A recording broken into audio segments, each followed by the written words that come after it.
Hello students, आज हम uniform convergence में एक प्रॉब्लम सॉल्व करेंगे। तो उससे पहले कुछ एक इंटरेस्टिंग सी थिंग है जो हमने 12th स्टैंडर्ड में पढ़ी होगी या फिर नहीं पढ़ी होगी, लेकिन लेवल उसका वही है। तो हमें साइन सीरीज दे रखी है, यानी कि sine X plus sine 2x plus sine 3x plus dot dot dot dot sine nx। ठीक है, इसकी वैल्यू फाइंड करनी है कि इसकी वैल्यू क्या होगी। आ रही ना समझ में? तो यह हमारी ट्रिग्नोमेट्री की प्रॉब्लम है और इसको हम आज प्रूव करेंगे कि इसकी वैल्यू क्या होगी। तो बेसिक जो तरीका है उसी से सोल्व करेंगे इसको। तो देखो, सबसे पहले मैं इसको फॉर्म चेंज करता हूँ। तो मैं इसको लिख रहा हूँ साइन एक्स, तो साइन एक्स है। साइन 2x को मैं लिख रहा हूँ sine x plus X. Sine 3x को लिख रहा हूँ साइन x प्लस 2x। फिर साइन x प्लस 3x और dot dot dot sine x plus n minus 1 x लिख दिया। नेक्स्ट, इसको समेशन फॉर्म में लिख सकते हैं। समेशन फॉर्म में इसको लिखेंगे sign x plus k x. तो यहाँ पे k जो है वो वेरी कर रहा है कहाँ से, 0 से लेके n-1 से। आप देख सकते हो k इज इक्वल टू 0 पे ये वैल्यू क्या आएगी, साइन x आएगी ना, क्योंकि 0 हो गया। k इज इक्वल टू 1 पे क्या आएगा, sine x plus X, sine 2x आ गया। k इज इक्वल टू 2 पे क्या आएगा, साइन x प्लस 2x, ये वाला। ठीक, ऐसे n-1 पे क्या आ जाएगा, लास्ट वाली टर्म आ जाएगी। अब एक चीज़ है यहाँ पे इम्पोर्टेंट, वो चीज़ मैं आपको नोट करवा देता हूँ कि जो साइन है यानी कि e की पावर आइटा थीटा। आइटा आपको पता है कॉम्प्लेक्स नंबर होता है, सॉरी √-1। तो e की पावर आइटा थीटा की वैल्यू होती है cos theta plus iota sine theta. जिसको पता है वेरी गुड, नहीं पता वो इसको नोट कर ले। ये चीज़ आती है आपकी एक्सपेंशन से, जो मैं आपको करवाने वाला हूँ नेक्स्ट बुक में, हायर कैलकुलस में। उसमें एक्सपेंशन आएंगे, टेलर सीरीज, मैकलन सीरीज। ठीक है, उनकी हेल्प से कोई भी फंक्शन है, जैसे साइन एक्स है, कोस एक्स है, ई की पावर एक्स है, लॉग एक्स है, इन सब फंक्शंस का हम करेंगे एक्सपेंशन। ठीक है, तो उन एक्सपेंशन की हेल्प से हम ये फॉर्मूला जनरेट करते हैं, इनका रिलेशन निकालते हैं। तो हम इसका डायरेक्टली यहाँ पे यूज करने वाले हैं। तो देखो, e की पावर आइटा थीटा को मैंने एक कॉम्प्लेक्स नंबर लिख दिया, जिसका रियल पार्ट कोस एक्स और इमेजिनरी पार्ट क्या है, साइन एक्स है। तो अगर हम दूसरे वे में बोले तो sine x is the imaginary part of e की पावर आइटा एक्स। तो साइन एक्स को मैं लिख सकता हूँ इमेजिनरी पार्ट ऑफ e की power iota theta. Theta means x plus k x is equal to summation imaginary part of e की power iota theta, मतलब x प्लस के एक्स और k vary from 0 to n-1। Next, ये imaginary part आ जाएगा summation से बाहर और summation के very from 0 to n-1।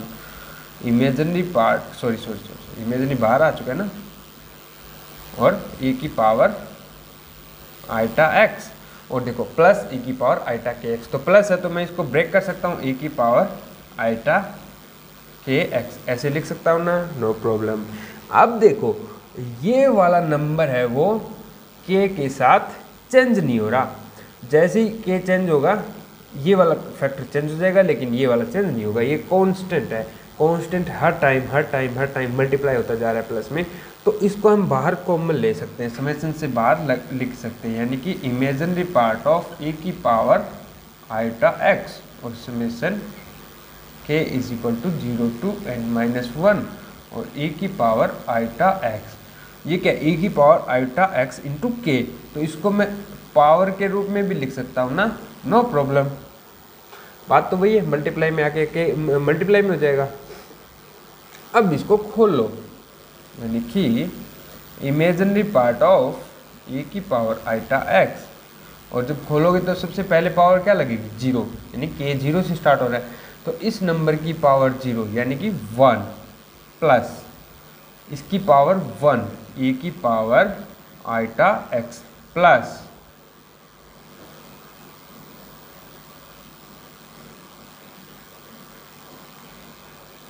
k की वैल्यू 2 पुट कर दो, e की पावर आइटा 2x प्लस चलता जाएगा और प्लस e की पावर आइटा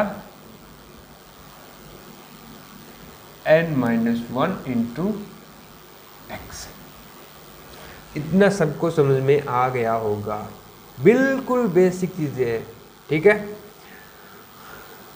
आप देखो ये क्या दिख रही है आपको, गुणित्र श्रेणी जैसी दिख रही है, ज्योमेट्रिक सीरीज, ज्योमेट्रिक सीरीज बोलते हैं ना, जिसमें एक r होता है जो हर टर्म के साथ मल्टीप्लाई होता है और उसका ये एडिशन है, तो ये सम ऑफ ज्योमेट्रिक सीरीज है। कितनी टर्म्स है, एक एरी और n-1 इतनी, यानी कि n सीरीज का n टर्म्स का सम है ज्योमेट्रिक सीरीज। यानी कि पहला टर्म 1, दूसरा टर्म e की पावर आइटा x, क्योंकि 1 को हमने e की पावर आइटा x से मल्टीप्लाई करवा दिया। तीसरी टर्म क्या होगा, इसको आप आइटा e की पावर आइटा x से मल्टीप्लाई कर, मतलब e की पावर आइटा 2x, e की पावर ऐसे चलता जाएगा। तो इसका सम जो है वो आपको पता होगा, अदरवाइज मैं आपको लिखवा देता हूँ कि 1 plus X square plus X N तक कोई भी सीरीज है ज्योमेट्रिक सीरीज, तो इसका सम होता है 1 माइनस एक्स की power n by 1 minus x. ठीक है, तो अब इसका हम सम लिख लेंगे, यानी कि is equal to imaginary part of e की पावर आइटा x और 1 माइनस e की पावर आई एक्स और n-1 और डिवाइड में 1 माइनस e की पावर आइटा x। सबको समझ में आ रहा है ना? जिसको ना आए वो मुझे कमेंट कर देना। Is equal to imaginary part of e की पावर आइटा x। इस नंबर में से मैं इसका हाफ कॉमन ले रहा हूँ बाहर, ठीक है, इसका हाफ बाहर कॉमन ले रहा हूँ, यानी कि e की पावर आइटा x n-1 का हाफ कॉमन ले लिया बाहर। तो देखो यहाँ 1 है तो यहाँ क्या हो जाएगा, इसकी नेगेटिव पावर आएगी, यानी कि e की power minus iota x n-1 by 2 और माइनस e की पावर आइटा x n-1, यहाँ हाफ बचेगा। और डिवाइड में मैं क्या कर रहा हूँ, इसी का हाफ कॉमन ले रहा हूँ, यानी कि e की पावर आइटा x का हाफ कॉमन ले लिया, तो यहाँ नेगेटिव में आएगा e की पावर माइनस आइटा x का हाफ और माइनस e की पावर आइटा x का हाफ।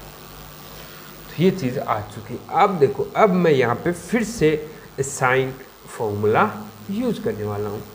तो आपको e की पावर आइटा x का वैल्यू क्या होती है, cos x plus iota sine x, तो e की पावर माइनस आइटा थीटा की जो वैल्यू है वो होती है cos theta minus iota sine theta. अब देखो इस इक्वेशन में से ये इक्वेशन घटा दो, तो घटाने के बाद कोस तो कैंसिल आउट हो जाएगा और आइटा साइन थीटा है वो 2 टाइम हो जाएगा, यानी कि 2 iota sine theta is equal to होगा ये माइनस ये ए की power iota theta minus A की पावर माइनस आइटा थीटा।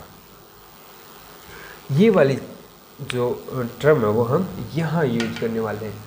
तो देखो, लेकिन एक चीज़ देखो, यहाँ पे e की पावर आइटा थीटा जो प्लस वाला है वो पॉजिटिव है और जो माइनस वाला है वो नेगेटिव है। यहाँ पे उल्टा हो रहा है, जो नेगेटिव वाला वो पॉजिटिव है, नेगेटिव वाला वो पॉजिटिव है, तो ऊपर भी माइनस कॉमन ले लेंगे, नीचे भी माइनस कॉमन ले लेंगे, तो टर्म चेंज हो जाएगी। या फिर आप इसका नेगेटिव लोगे तो ये माइनस माइनस बाहर लगा दो, यानी कि इमेजिनरी पार्ट ऑफ e की पावर आइटा एक्स, इनको मैं एक साथ लिख रहा हूँ, ये पावर ऊपर जाके माइनस की हो जाएगी देखो, तो प्लस यहाँ पे भी ई की पावर आइटा एक्स है, यहाँ पर भी ई की पावर आइटा एक्स है, तो ई की पावर आइटा एक्स तो सब में से कॉमन आ गया, ठीक है। तो यहाँ 1 है, 1 प्लस यहाँ क्या है n-1/2 है, यानी कि n/2 -1/2, ठीक है। और नीचे से भी क्या आएगा -1/2, ठीक है। इसको मैं लिख रहा हूँ minus of 2 iota sine theta. Theta की वैल्यू क्या है हमारे पास x n-1/2 x और n-1/2 और divide by -2 iota sign x/2। बिल्कुल बेसिक चीज़ें हैं। इमेजिनरी पार्ट ऑफ ई की पावर, ये देखो ये माइनस आप कितना हो गया 1 हो गया माइनस का, और ये 1 कट गया, यानी कि ई की पावर xn/2 और यहाँ से 2 आइटा माइनस का गया, तो बचा क्या ऊपर बचा साइन xn-1/2 और डिवाइड में साइन x/2। नेक्स्ट ये टर्म देखो, इसको आप जब खोलोगे ई की पावर आइटा n xn/2, तो यहाँ पे क्या आ जाएगा, थीटा की जगह आप क्या रखोगे xn/2 और इसका लेना हमें इमेजिनरी पार्ट, यानी कि साइन xn/2, इसकी वैल्यू आ जाएगी साइन xn/2, यानी कि साइन xn/2 और इनटू में क्या है साइन xn-1/2 और डिवाइड में क्या है साइन x/2। तो ये हमारा आ चुका है साइन सीरीज का जो सम है उसका फॉर्मूला। तो ये होता है आपका sine nx/2 sine xn-1/2 divide sine x/2। आई ना बात सुनने। तो ये वाला जो फॉर्मूला है वो हम अब क्वेश्चन में यूज करने वाले हैं।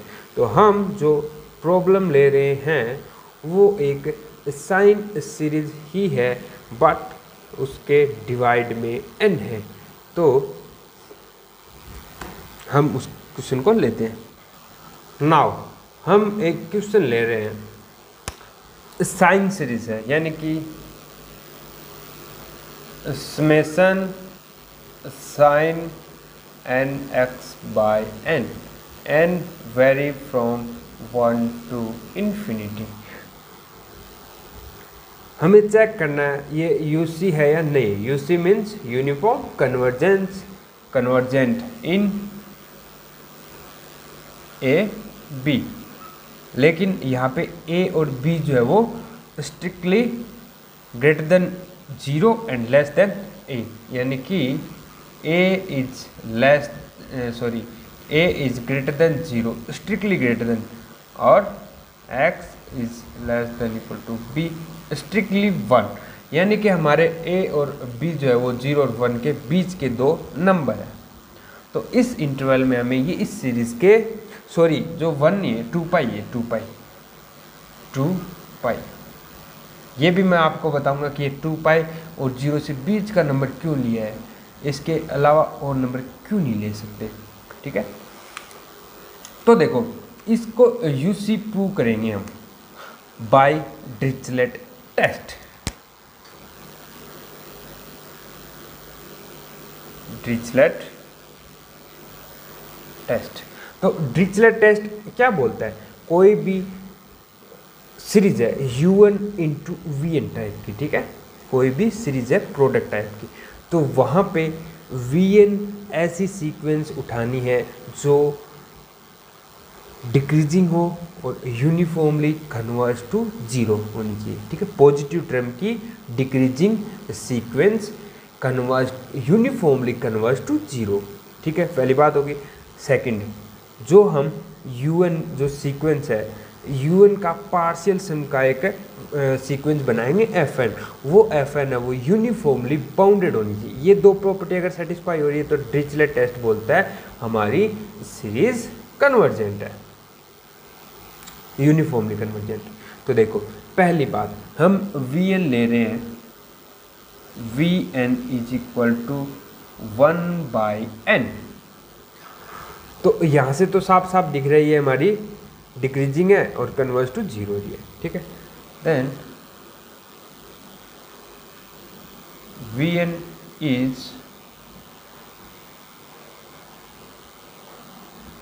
Decreasing and converge to 0 in AB। अब दूसरी बात आती है हमारी un पे। तो हम unx जो सीक्वेंस ऑफ फंक्शन है वो ले रहे हैं sin nx को, ठीक है। तो इसके हम एक पार्शियल सम की सीक्वेंस बनाएंगे fn, जो क्या है हमारी summation sin kx where k from vary from to 1 to n तक, ठीक है। तो देखो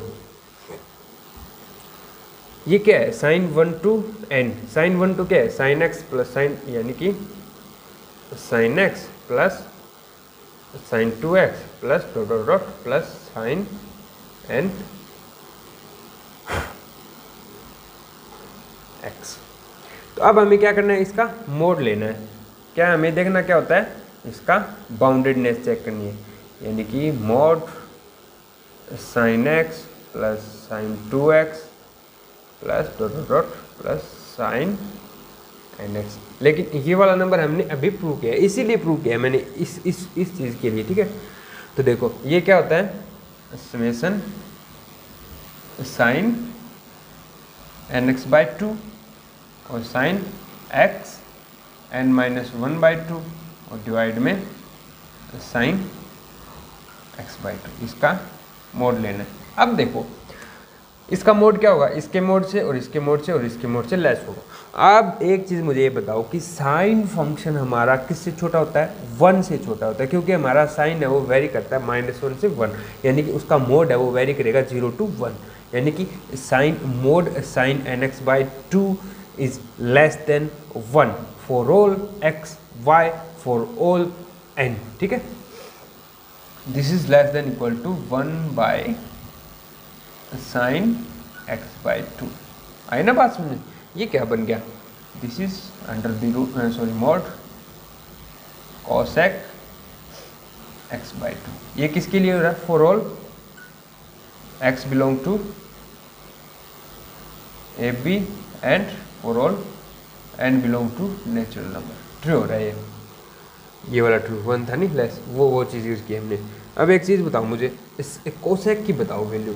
तो देखो कोसेक, अब हम बात करते हैं AP, तो x है हमारा A से और B के बीच में, यानी कि ना तो वो 0 है ना वो 2π है, इसके बीच में कहीं ना कहीं दो नंबर के बीच में बाउंड है हमारा x। तो देखो अगर ये 0 होता, x इज इक्वल टू 0 होता, यानी कि A है वो 0 से स्टार्ट होके और B है 2π पे खत्म होता हमारा इंटरवल, तो x 0 होता तो क्या होता, कोसेक 0। कोसेक 0 की वैल्यू पता है 1/sin 0, 1/sin 0 मतलब 1/0 मतलब इन्फिनिटी। तो कोसेक 0 वो इन्फिनिटी बन जाता, यानी कि हमारी जो सीक्वेंस है fn जो हमने कंस्ट्रक्ट की है किसकी, पार्शियल सम ऑफ un, वो अनबाउंडेड हो जाती तो हमारा डिरिचलेट टेस्ट फेल, हम उसके बारे में कुछ नहीं कह पाते। तो यहाँ से इसने इसीलिए स्ट्रिक्टली ग्रेटर देन 0 लिया है, तो यहाँ से क्या बोल सकते हैं हम, ये कोई एक फाइनाइट नंबर होगा एट A। और अब देखो पाई पे चेक करें तो पाई पे यानी कि π/4 कोसेक π/4 होता है √2, तो फाइनाइट नंबर है। हम बात करें पाई पे, x is equal to pi, x is equal to pi means cosec π/2, cosec π/2 होता है 1, फाइनाइट है। नेक्स्ट हम बात करें, मान लो यहाँ पे बीच में क्या आएगा 3π/2, 3π/2 आएगा ना, हाँ, तो 3π/2 पे कोसेक ये क्या आएगा 3π/4, यानी कि कोसेक 3π/4 पे होता है -√2, तो वो उसका मोड लगेगा तो √2 आ जाएगा, फाइनाइट नंबर है। नेक्स्ट हमारा आएगा b और 2 पाई, यानी कि 2 पाई से पहले b आ जाएगा। तो हम अगर 2 पाई लेते तो क्या आ जाता, फिर से वो इन्फिनिटी आ जाता तो प्रॉब्लम कर जाता, इसलिए हमने ये इससे छोटा लिया है। तो आई ना बात समझे, this is a finite number on A B, ये तो बात समझ में आ गई श्योरली। तो यहाँ से हम मान रहे कि ये लेस देन k है for all x belong to A B and for all n belong to natural number. बस यही प्रूव करना था। क्या डिरिचलेट टेस्ट हो गया ना ट्रू, कि ये हमारा fn जो सीक्वेंस है वो यूनिफॉर्मली बाउंडेड हो रहा है और जो vn है वो डिक्रीजिंग सीक्वेंस है कन्वर्ज टू 0। आज के लिए इतना ही, नेक्स्ट क्लास में कुछ और इंटरेस्टिंग सी चीज़ें करेंगे, तो उसके लिए वेट कीजिए। Thank you.